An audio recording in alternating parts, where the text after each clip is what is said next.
He's going to fight Dillon Danis, which is so funny. I really hope that fight happens, and I really hope Dillon Danis wins the fight, if I'm being real too. But I mean, he's going after his wife, and he's just playing crazy mind games with Logan. It's fucked up, but it's so entertaining because the bully's being bullied. And it's funny because we're all behind Dillon Danis. Like, we're all supportive of it. As much as we dislike him on the internet, we just are rooting for Dillon Danis here to win every battle, whether it's a Twitter battle, press conference battle, or the actual fight. Like, we're just rooting for him because how Logan Paul became just so unlikable.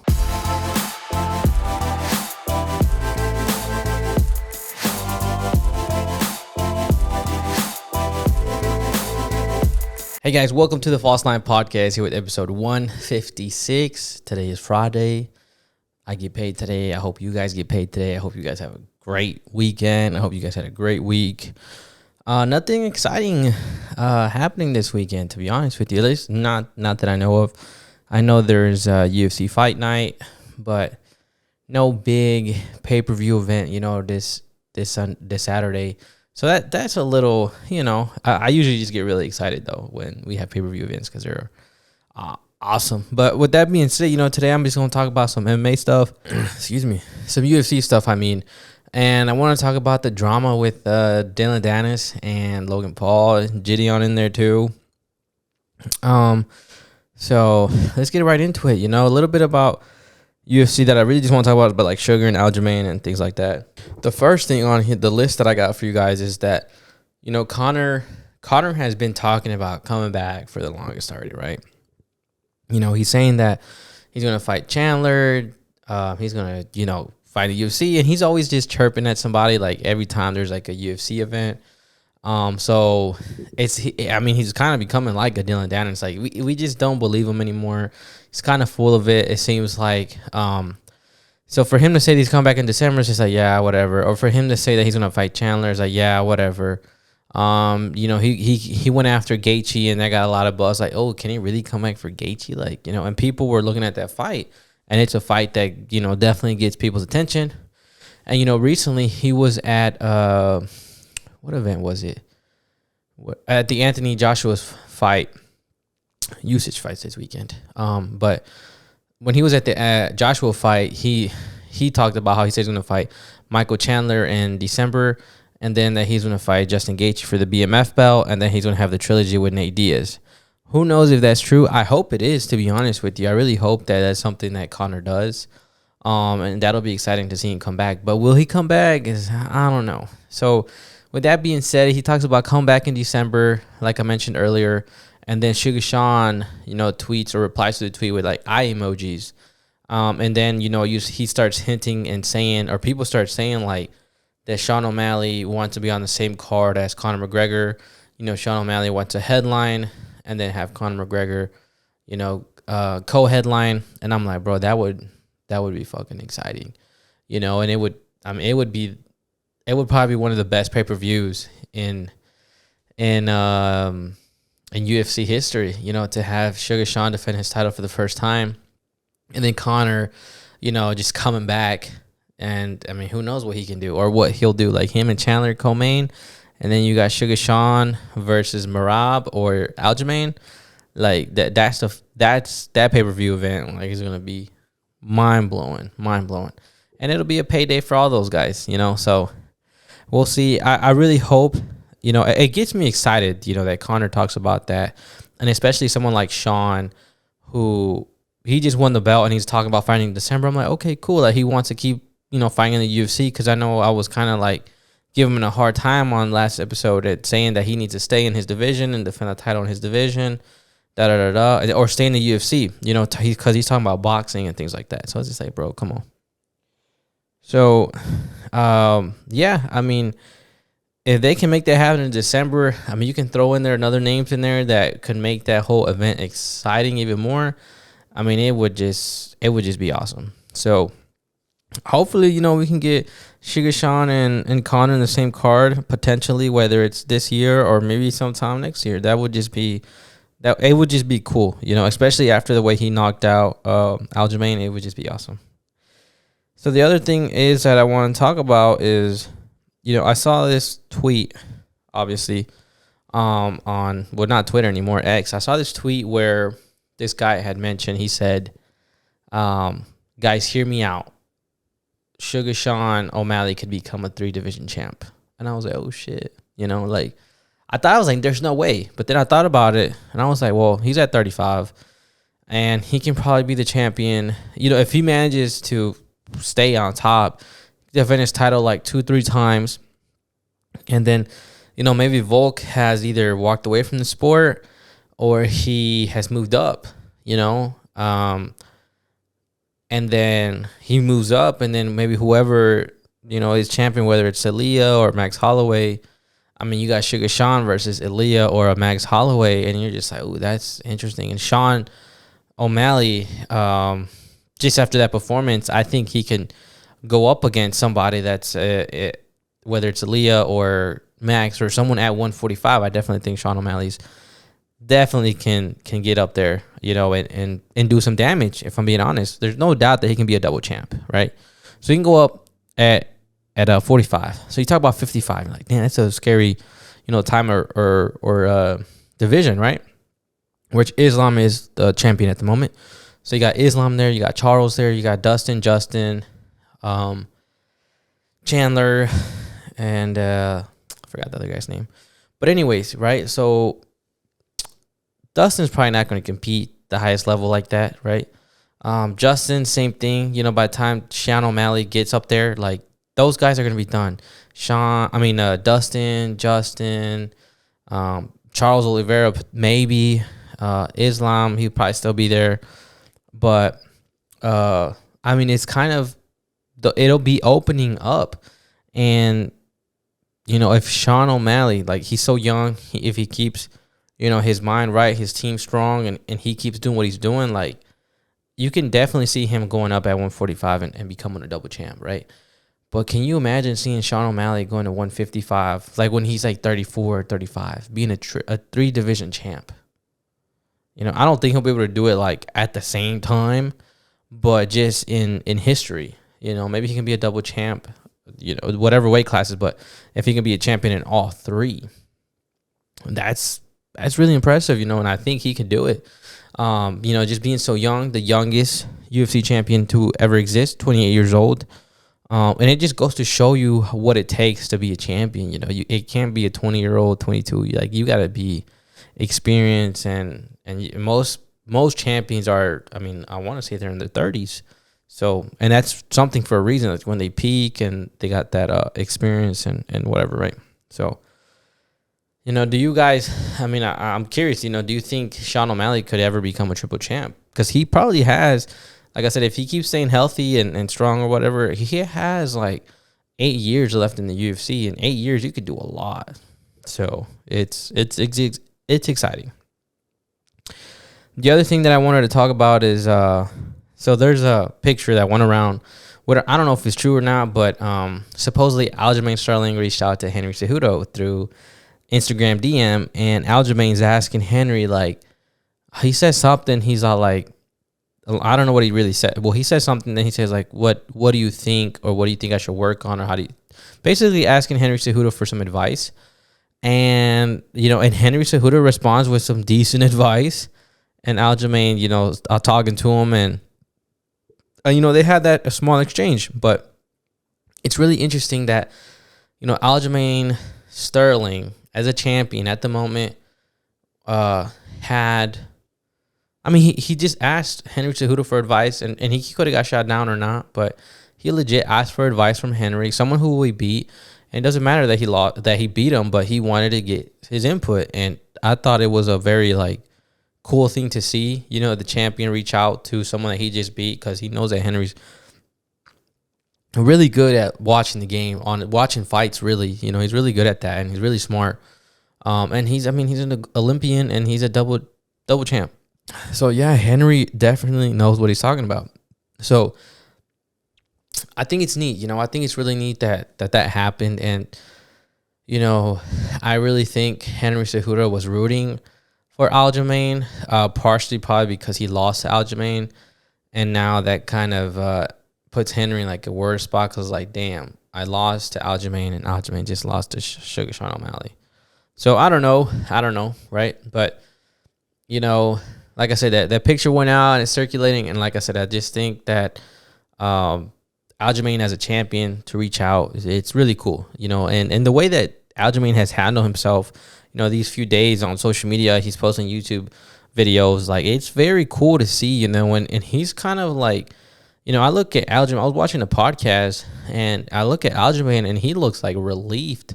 He looks like he's like kind of happy that, you know, he's taking the break, whether he's champion or not. I'm sure it sucks that he's not champion, but I think he definitely needed a break because he said he's been going at it for like, he said, I want to say it was 2 years, you know, where he hasn't taken a vacation. And that's just like, Aljamain's probably going to rest, enjoy himself, and probably look back on what he did, because while he was in it, he probably didn't have too much time to reflect. He was just constantly on the move, on the go. So now he's going to have his vacation. He's going to have time to relax a little bit. And he's probably going to look at his old stuff, like, you know, fights, pictures, videos, like, damn, like this really happened. Or like, damn, we went through this. And I think Aljamain is going to live probably like he's going to like reflect on that, and he's going to be really happy with himself. You know, because we see it from a fan perspective. So we just reflect, or we see it, right? And they're in the moment. So they don't really get to visualize it or see it and really take it all in, versus like as a fan, like we do on TV or in person, versus Aljamain who's in it. So I think this is going to be really good for Aljamain. I really, really, really hope he gets his rematch. Like, I'm going to be really upset if he doesn't, you know, and if he has to fight Henry again, or has to fight someone else again, like, fuck it, go for it, man. Like, I think he can become, not that he can become champion again, but he just deserves a title shot. Like, as a champion, he deserves a title shot. No question about it. Now, whether it's now or the next fight, I mean, you know, if they don't give it to him right away, they need to give it to him, like, win a fight and then give it to him. I mean, they just got to, in my opinion. And Sean should give it to him. Just being real, you know? So, yeah, I don't know. But I'm really, it's weird, right? Because we did not like Aljamain Sterling at all. Like, we did not like him. I barely started liking him this fight. Really a little bit before this fight, but really this fight's when he won me over. I was like, I don't care what the result happens. Like, I'm a Aljo fan. I'm rooting for the guy, and, you know, he's a beast. So, you know, he's been handling himself really good on the internet, you know, posting stuff. Like I said, posting YouTube videos. One thing that I saw also, too, that kind of made me like, damn, I feel for this guy. Obviously, I don't feel what he feels, but I felt kind of sad for him because they asked Volkanovski about fighting Aljo, right? He was just like, well, after losing like that, I mean, he's like, Volkanovski's like, I got to fight like at the top level constantly, right? He's like, and him losing and the way he lost that's just not a fight that interests me. And he's right, you know, and it sucks because it's the truth. And Aljo knows that, you know, he wanted to win and then move up and fight Volk. And Aljo even said, like, imagine what would Volk do to me, you know, making mistakes like that. So it sucks for Aljo, but I think he's going to really realize what he's done, and she's going to fuel him, and he's going to come back better than ever. So we'll see. We'll see if he ever, I think he'll be champion again. I don't know if it'll be at 35 or 45, but I really think he'll be champion again no matter what. So this is a small, like, not conspiracy, but it's really interesting how this event happened, and it changed everything in the division at 135. Obviously, when Petr Yan kneed Aljamain Sterling, right, how that just happened. No one, when that fight was going on, Petr Yan was winning the fight. Like, no doubt about it that Petr Yan was winning that fight. And then, I don't know how or what happened. I got to go back and see it. But Aljamain Sterling ends up on the ground. And for some reason, somebody from Petr Yan's team yells, knee him. And Petr Yan goes in there with the knee, and it's just like, that's illegal. And they ended the match, and Aljamain won by disqualification. And it's crazy because at that time, Petr Yan, you know, he was a champion, but the division wasn't too loud like how it is now, you know, and that event made it really like loud, like, damn, like this guy became champion, you know, and everybody's like, okay, like he's gonna run it back, and Petr Yan's gonna get his belt back because just how the first fight was going, and yada yada, right? And 135 is gonna be about, and then he's gonna go about his business, you know, and Petr Yan's gonna be the champion. So, you know, so Aljamain goes and he's a champion, and I mean something changes in him, and he goes and dominates Petr Yan in a 5-round fight, and then now we're all like hating on Aljo and wanting to make sure that he loses. Then he go fights TJ, and then he goes fights Henry, and now you talk about 135 and how there's a champion who's like really dominating that division, and the division itself just getting so much attention because of Henry Cejudo, TJ coming back, Henry coming back, and now Sugar Sean as a champion. Like when Petr Yan was champion, like that division itself, it wasn't so like popping like how it is now. So it's really interesting how that event happened, and it just changed everything in the division, and it led to Sugar Sean O'Malley becoming champion. You know, because if things would have been differently, who knows what would have happened? Who knows? You know, Sean could have been champion sooner or later, but it's just crazy how that happened, and it led to where we're at now with Sugar Sean being champion and the way he became champion. You know, that event happened in a weird way, and then we see like a magic last Saturday with the knockout. So, I don't know, man. Pretty wild. So, I guess the last thing that I kind of want to talk about is you know, I talked about it a little bit last episode. We all know that Logan Paul and Dillon Danis are going to fight, and you know, there's been drama. They just had their first press conference today, which is Wednesday, or yesterday. I think it was yesterday. Yeah, it was yesterday on Tuesday. I mean, and yeah, it was kind of silly, you know, to be honest, about like the whole press conference itself. It was really silly. It seems like it was scripted. It seemed like everything was planned out, especially for one of the Fury guy to go around and just throwing tables and knocking tables and kicking and shit. That definitely felt like it was scripted. So, you know, but man, Logan Paul, it sucks because he's really becoming unlikable again, you know, and I wasn't here for the wave when he first got disliked from the internet or whatever, but you know, let's kind of give a small timeline here. The whole thing with Crypto Zoo starts happening, right? And he's getting exposed on Twitter, on YouTube, you know, everywhere on internet. And then there has this incident with Logan Paul and George Janko, you know, and before they've had little incidents where they kind of bully George or they make fun of him for being religious or whatever. And I used to watch Impulsive, and you know, I've enjoyed some episodes and some now, like 50-50, but some of them were good, some of them were entertaining and fun, you know. And I remember I used to listen to Impulsive a lot, like especially during COVID, like a lot. And I really enjoyed it, and I enjoyed it a lot too when George got in there, and you know, he was just talking, and he said a lot of real shit all the time, you know, and he also made jokes which were pretty funny, but sometimes I do agree that the vibe wasn't the same or there. So, you know, they have that incident with, I want to say it's Bobby Lee and then George Janko. And George Janko's pretty pissed, but I can tell now at least that he was just pissed because how his friends were kind of being with George. And it seemed like George was just kind of fed up. He's like, man, like, I'm tired of you guys, like, doing me like this, you know, in front of people all over the internet. I get fucking just humiliated, and you guys just laugh about it. And it was just getting bullied by his own best friend. And it's just fucked up. You know, and then the other episode where George tried to talk about religion, and Logan Paul was just being a shitty friend about it. It's just like, damn, bro, like, that's just not a real friend, like, in my eyes. I don't know how they got to becoming friends. It kind of feels like, you know, when Logan was at his lowest point, that's when him and George met, and, you know, George was a good friend, and he was there for him, and he picked up Logan.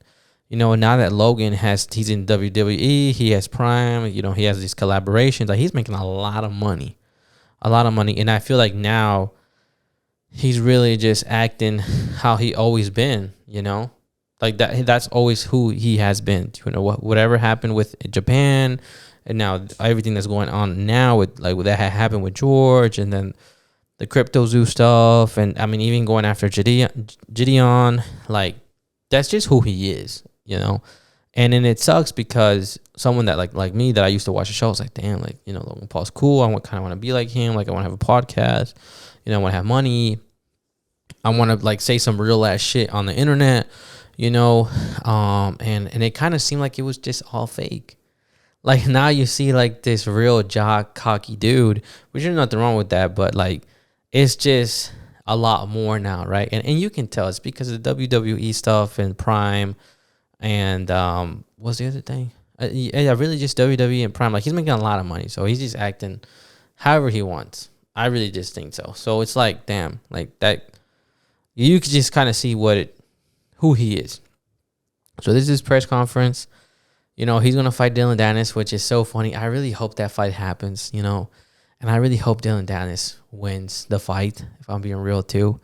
But I mean, he's going after his wife, and he's just playing crazy mind games with Logan.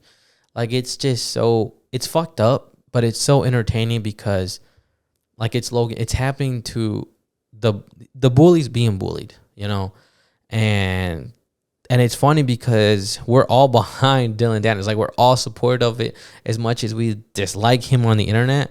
Like we just are rooting for Dillon Danis here to win every battle, whether it's a Twitter battle, press conference battle, or the actual fight. Like we're just rooting for him because how Logan Paul became just so unlikable, you know. So it's tough. It's tough though. It's tough for Logan. I can't believe like that. You know, he's kind of showing these colors, and especially, you know, calling Gideon a two-faced bitch. I was like, damn, bro. Like, how you gonna call Gideon that? Like, I'm not saying Gideon is like the chillest dude ever, but clearly, like, the dude's a chill guy. Like, he don't ever try to have beef with nobody. He probably said some shit that's a little, you know, funny or fucked up, but I mean, he's just a funny dude. Like, it's all jokes. And, you know, and he called out Logan because Logan called two-faced bitch, and he's like, bro, why don't you defend Jake, you know, but you defend KSI. And then he's like, well, it's just business. And I'm like, bro, like, there you go again, you know. And Jake Paul was on your ass about this. He's like, he only wants to be brothers with Jake when it's convenient for Logan. And that just sucks again. It would just, I don't know. So, I was kind of upset that, you know, he called that to Gideon, and I'm like, bro, there's nothing wrong with that, you know. And for Gideon to like wanna defend Logan on the internet, it's just like, why would you defend Logan if you're not really friends? Like, you can make jokes about that, and Logan shouldn't get upset about it, you know. I understand it's his fiance, but I mean, you can't really blame the people on the internet for laughing about it. So, yeah. I really hope that fight happens. I really hope we see it. You know, part of me believes that Dillon Danis is still not going to show up and just not fight. I don't even think the guy's training, to be honest with you. I don't think that fight's going to happen, you know, between him and Logan. Something's going to whatever, and the fight's just not going to happen. So, yeah. I'm trying to think if there's anything else before I let you guys go.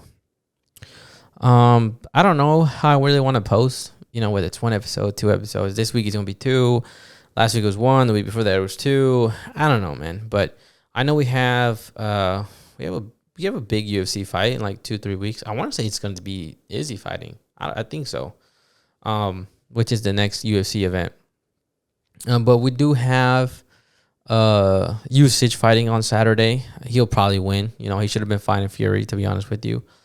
And then Logan Paul, that's in October.